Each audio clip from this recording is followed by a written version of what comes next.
My name is Schmid. I'm a global head of infrastructure at Slate Asset Management, which is a multi-billion-dollar real asset manager focused on real estate and infrastructure is our new strategy. One subsector where we're particularly excited about is EV charging, or the opportunities in the electric mobility space, I should say more broadly. It's certainly a sector that will play an important role in terms of the decarbonization of transportation. But it's also a sector that in our mind offers great opportunities locally and generally more globally as well. It's where we have done our first investment to date in EV charging in Germany. It's a particular exciting time in terms of the change of the market over from petrol powered vehicles. Obviously, the European Union has announced that they would phase out petrol cars from 2030 onwards, 2035 onwards, the UK from 2030. So the whole sector is changing, but the biggest impediment for being successful is certainly the availability of charging infrastructure.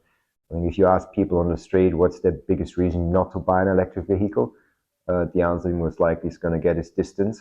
Even though on average people travel a maximum of 30 to 40 kilometers or 20 to 30 miles a day, they still want to have the flexibility or the optionality to travel 500 kilometers a day if they like, without having to stop and refuel. So having an effective charging infrastructure is key to that.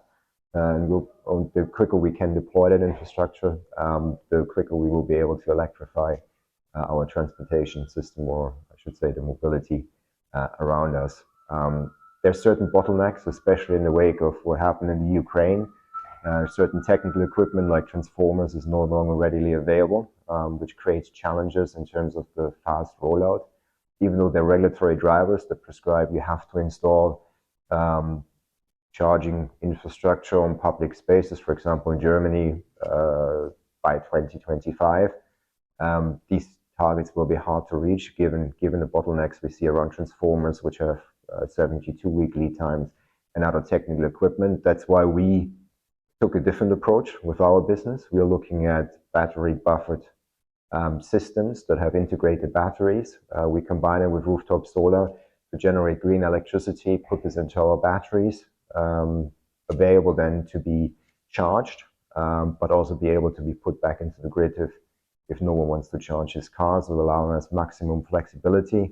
Also, the benefit of this technology is because of the batteries, you can operate with a very, very low grid connection, generally a 22 kV connection, which again allows you flexibility, but also gives you the ability to roll out the infrastructure more broadly.